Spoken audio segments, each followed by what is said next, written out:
everyone, my name is Katy Scorah. I am a children's author and welcome to your Book-nic. This is so exciting. I'm very jealous because we didn't have anything like this when I was at school and I wish we had. So it sounds like you're going to have an amazing time and a lot of fun. So what I'm going to talk to you about this morning is my story, The Ship's Cat. So I'm going to read it for you and I want to talk to you a little bit about what inspired me to write it in the first place. So The Ship's Cat is about a little black cat called Bella, and no one wants to be friends with Bella because she is a black cat and people are very superstitious. I don't know if you guys knew that there are lots of superstitions around black cats where people think they can bring bad luck and things like that. And so black cats actually get left in animal shelters more than any other type of cat. So when I was looking to adopt a cat, I really wanted a black cat for that reason, because lots of them do get left in shelters. So I adopted my black cat, whose name is Bella, and she was the inspiration for Bella in the story. So what happens to Bella in my story, as we'll see, is that she encounters a really mysterious pirate captain. He invites her to join the crew of his pirate ship, and she meets a lot of interesting characters along the way, including one person who isn't so happy to see her. So let's have a read of the story. So this is written by me, Katy Scorah, and the beautiful illustrations are done by Hannah Graham. So let's have a read.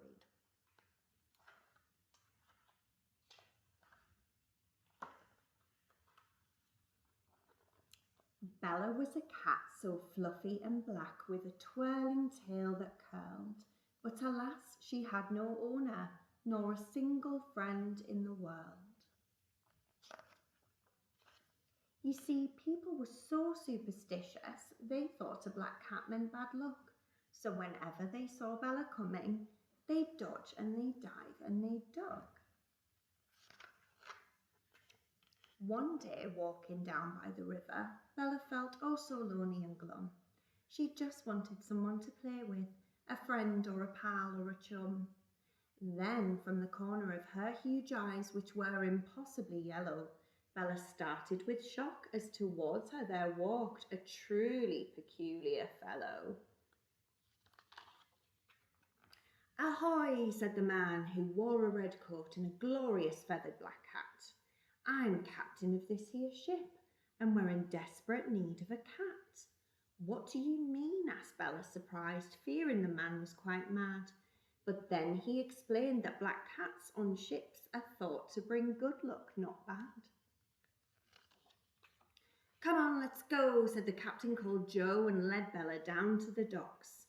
As he climbed on board ship, she chuckled to see his sparkly parrot print socks. The ship was enormous, a huge wooden thing gleaming from sails down to hull, and atop a huge flagpole blowing in the breeze was a black flag with a white skull. Bella just stared. Could it possibly be that she was on the Jolly Roger? Though at least these pirates, to her relief, weren't constantly trying to dodge her.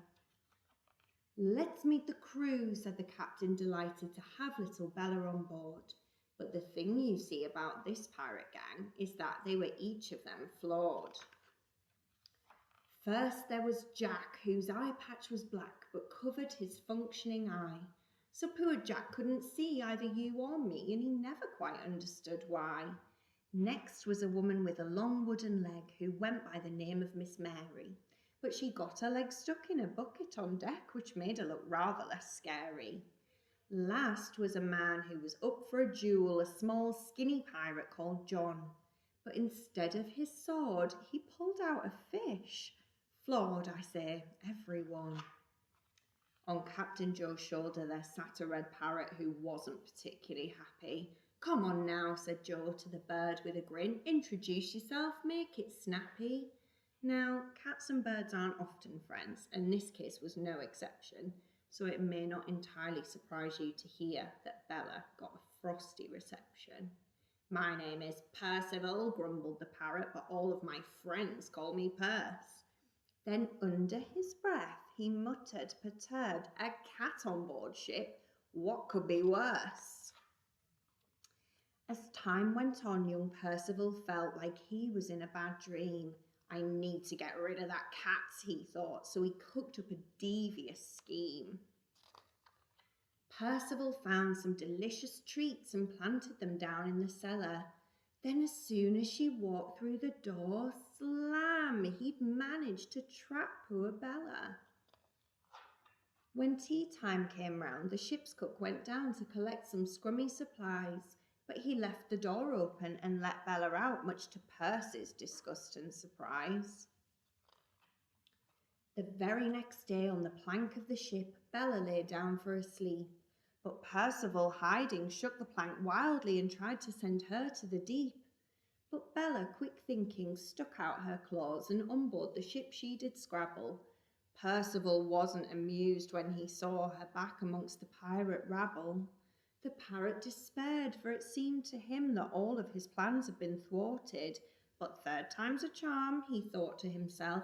I'm sure I know just how to sort it. "Oh, Captain, oh," he called over to Joe, who was prancing around with his sword. "I've got an idea, a brilliant one, to make sure that no one gets bored." "Oh, do tell, my pretty," said the captain, intrigued, as the boat clouded over with fog. Perce said, "I know just who to add to our crew. What would you say to a dog?" The captain agreed, so the dog came aboard, a cheery mutt who they named Barnaby. Perce was delighted, that is, till he saw the cat and dog living in harmony. "Hoist up the flag," yelled the captain to Jack, his eye patch entirely misplaced. "Aye, aye, Captain," said Jack with a start, and off to the flagpole he raced. Now, between you and me, Jack was struggling to see as he grappled around for the rope, so he made a mistake while raising the flag. See, he was a bit of a dope. For Perce had just sat himself down for a rest to relax and gaze out to sea, when suddenly, up the great flagpole he rose. "Oh no, wait a minute, help me!" Now, Percival was in a bit of a bind, flapping around in the breeze. But help can be tricky to come by when you're sailing out on the high seas. None of the pirate gang knew what to do. They were simply of no use at all. Percival started to panic, for he felt his chances of rescue were small. He was trying to set himself free, but he was all tangled up in the rope, and soon it became terribly clear to see that Percival had only one hope. "Somebody help!" Miss Mary exclaimed, and her voice travelled down to the cellar, where, just waking up from a lovely big snooze, was, who would have guessed it but Bella. She climbed up the steps and right onto the deck just to see what was occurring, and when she saw Percival was in a pickle, the cogs in her mind started whirring. Quick as a flash she had climbed up the pole. "Oh, Bella," cried Perce, "help me, please." So she swiftly undid the knots in the rope and brought him back down with great ease. From that day forward, everything changed, and Perce saw the cat with new eyes. As time went on, they became true best friends, to all of the crew's great surprise. Through the ups and the downs of a life on board ship, there was no storm they couldn't weather. It was so clear to Bella and so clear to Perce that they would be best friends forever. Though he'd never foreseen he and Bella as friends, Perce was ever so glad that he met her. And if anyone questioned him, he would reply, "A cat on board ship? What could be better?" And that is the end of the story. I'm just going to show you my favourite bit in the whole book. Okay, so the illustrator, Hannah, has done these beautiful illustrations at the beginning and the end of a ship. So I'll hold it up so you can see. So at the beginning, you can see the ship at night time, and you can find where all your favourite characters are. And so you can see, I think, Bella is having a nap on the carpet just here. You've got Miss Mary up here. You've got John doing some knitting there. I think John's my favourite character. And then if you go to the end of the book,